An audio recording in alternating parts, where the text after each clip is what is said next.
All right, guys, welcome back to another video. So from the Xbox document leaks, tons of Xbox information did come out, but there was also a little bit of PlayStation information that is interesting here. So let's just quickly talk about this, and then we'll talk about an even bigger PlayStation and Sony news that happened yesterday that is bringing me back to 2011. But starting with this here, this is a new Jim Ryan Q&A from 2022.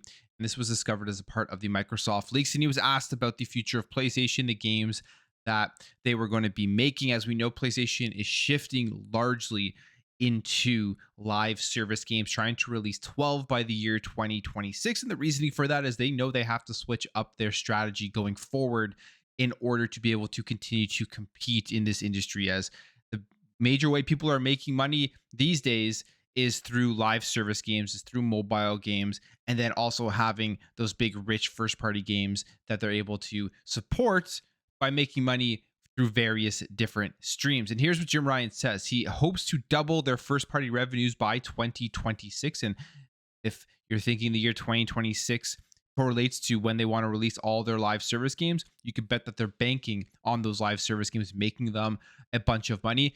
He says that it would be naive to assume that all 10, which is now 12 because they've upped it, of their live service games will be a massive success. And that's one thing people always continue to talk about. When you look at Xbox and you look at what they have done with multiplayer and live service, and they've created multiple successful games in those genres, specifically in the multiplayer side of things, where people are coming back and playing on a regular basis. PlayStation doesn't have that. And you're not going to guarantee a successful live service multiplayer game just because you have the name PlayStation on. There are multiple games out there that will probably end up failing. We've seen it happen before in the past. I mean, you even look at a game like Destruction All-Stars that they did release with the launch of the PlayStation 5 that obviously did not fare well. And they're going to have to do a lot. They're going to have to come up with some great ideas and make sure that they're supporting these live service games very well for them to be successful. Now, on top of live service games, Jim Ryan says that third-person, graphically beautiful, rich narrative games will continue to be the bedrock of PlayStation Studios. That isn't surprising whatsoever.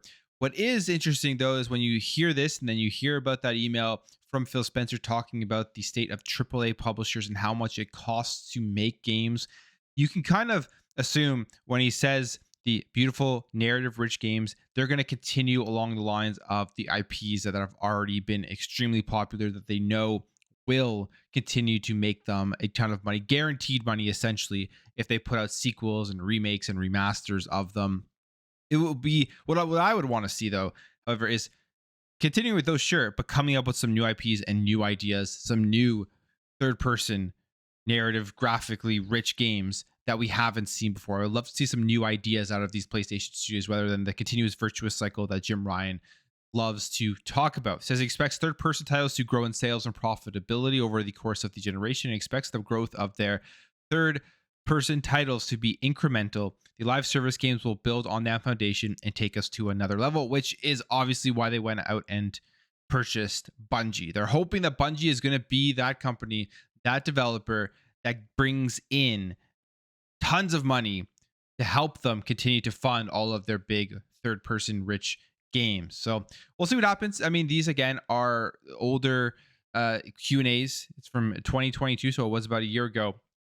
But PlayStation obviously is in the midst of changing up their business, changing up their strategy, really trying to focus on live service. And then it'll be, the key thing here will be as to whether it is successful or not. Now, besides this, there was a huge ransomware thing that was going on yesterday at Sony. If you remember back in 2011, the PlayStation Plus stuff, the PSN, PlayStation Network hacks that happened where PlayStation Network was down for about a week or so. They lost customer information, they lost credit card information. I think one of the things is that they didn't really encrypt a lot of that stuff, and it was able to be seen essentially in plain text. It was one of the worst hacks to a video game company that I think we've ever seen. And it looks like they're in the midst of something here again. We don't really know the extent or the seriousness of it, but there is a group here that is claiming that they breached all of Sony's systems. And this is what they say. Well, it says the claims remains unverified, and it's Cybersecurity Connect reporting that the relative ransomware newcomer has racked up an impressive amount of victims, saying we have successfully compromised all of Sony's systems, and that They say we won't ransom them. We will sell the data due to Sony not wanting to pay. Data is for sale. And they say that according to Cybersecurity Connect, the group has posted some proof of hacked data, although it says it is not particularly compelling information. On the face of things, it includes what appears to be screenshots of an internal login page, an internal PowerPoint presentation, several Java files, and a file tree of the leak, which seemingly includes fewer than 6,000 files.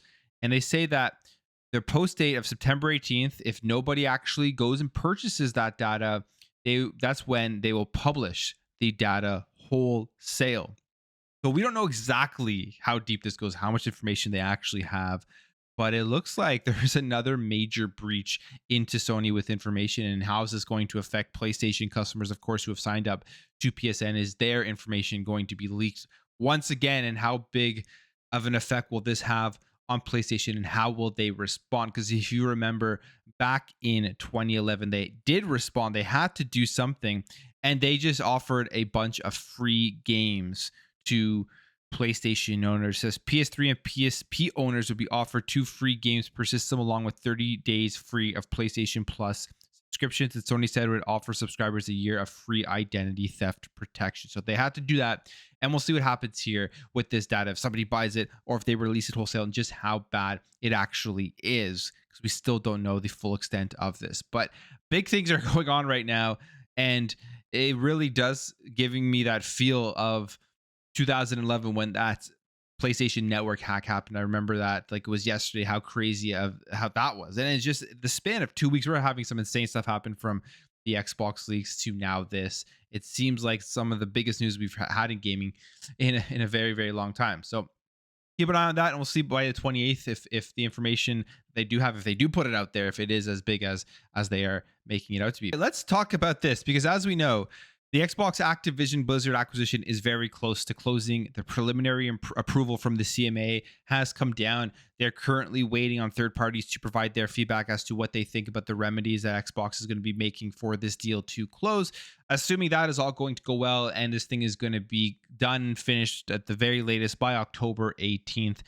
And I think Xbox has a good idea that this thing is as good as gold, and they're going to be getting these Activision Blizzard games, as we've seen multiple reports here of them preparing their back-end servers essentially for this to be complete, with the older Call of Duty games coming onto Xbox Game Pass. Here's a tweet from Morrow and L saying, seems like changes for Activision Blizzard titles are being made in the Xbox store backend. Some users are reporting Call of Duty titles having Game Pass messages or links in their store pages.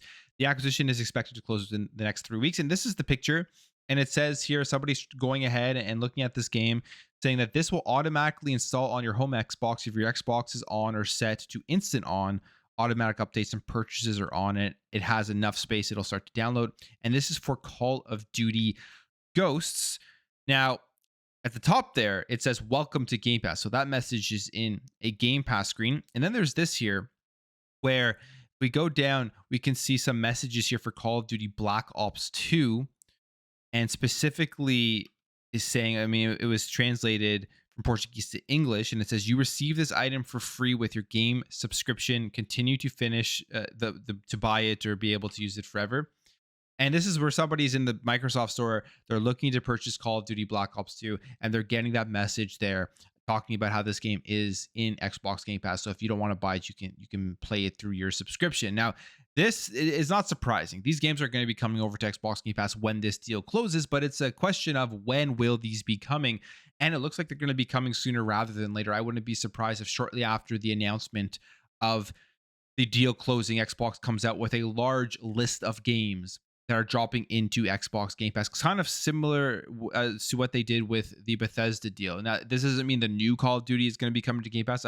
We don't really know exactly how that's going to work out, because there's still the deals going on here with PlayStation's marketing rights.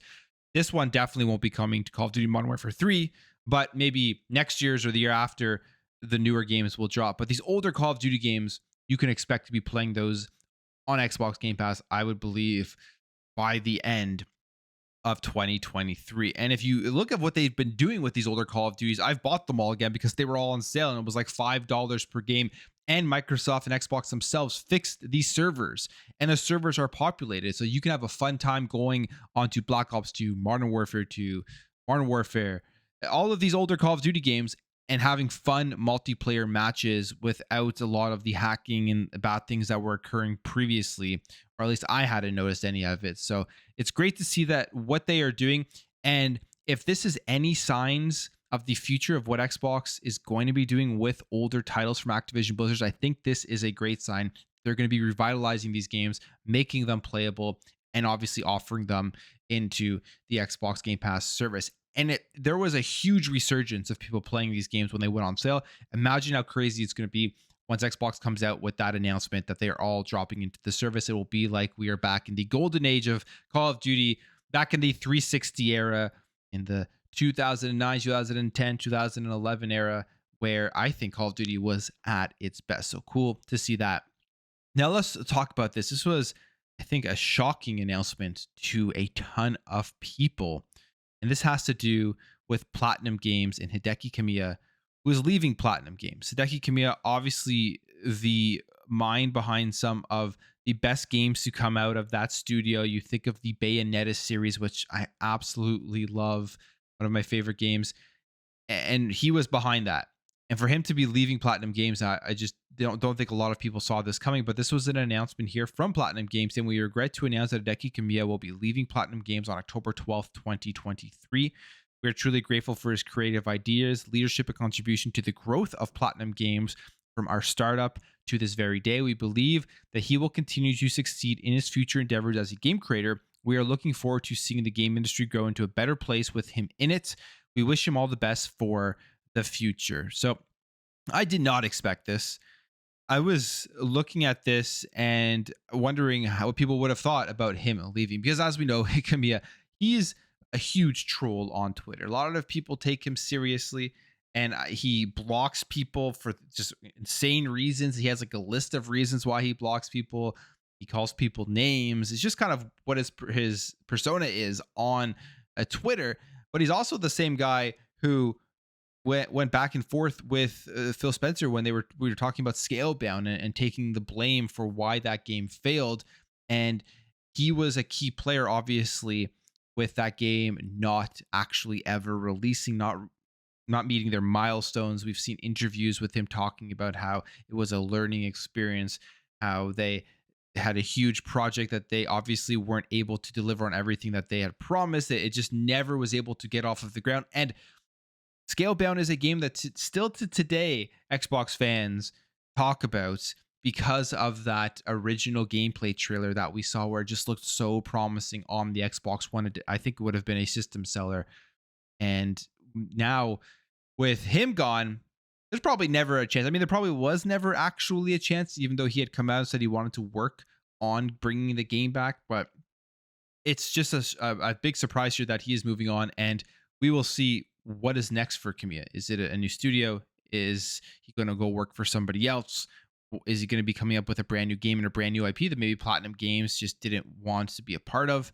So that will be interesting to see, because I do think he has a good mind when it comes to making games. He's had hits, he's had misses, but overall, the stuff that does hit, I think, have been very, very fun, or at least for me, it's some of the games that he's created. Like I said, even like the Bayonetta series specifically have been some of my favorites. So I hope we see what's going on soon after October 12th, and I hope that he continues to make games in the industry.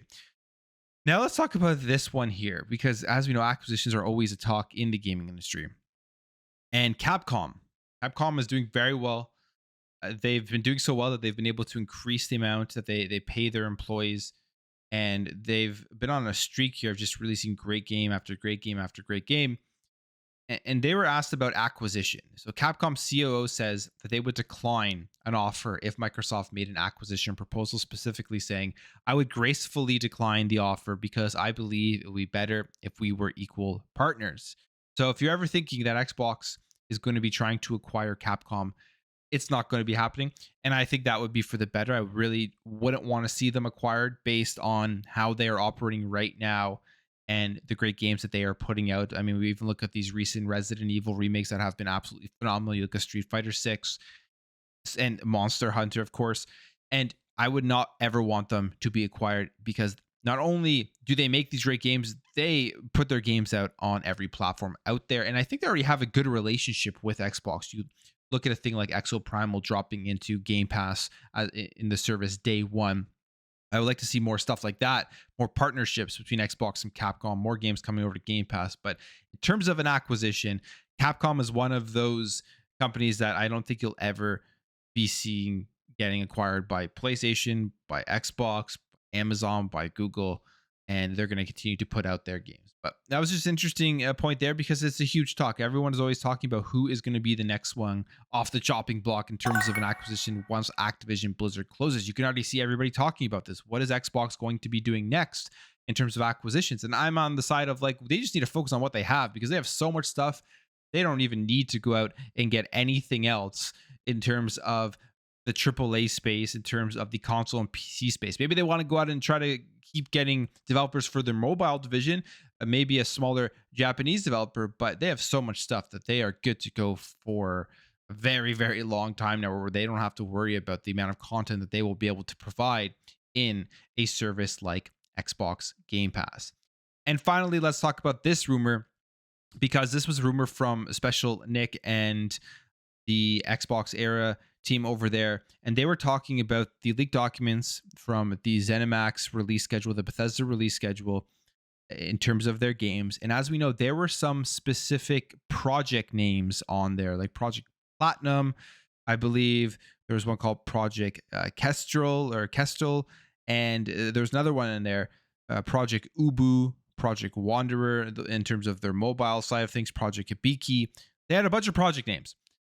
And one of those projects that we've seen this rumor multiple times, that Xbox is working on a Disney IP that we don't know about yet. Now, we do know that they are working on Indiana Jones, but apparently they have another Disney IP. And within the rumors, a lot of people have been talking about a Mandalorian open world style of game, which I think would be phenomenal. But Special Nick says here that Bethesda's leaked license IP is under the Disney banner.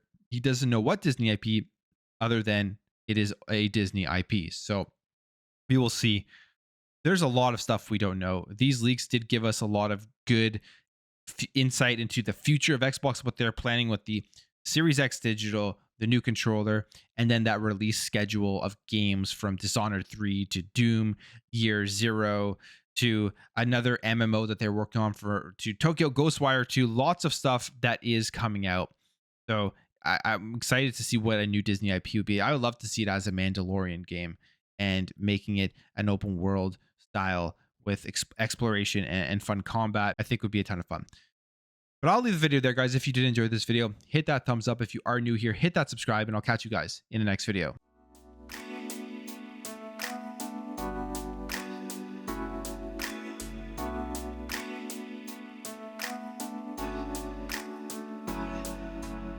We'll be right back.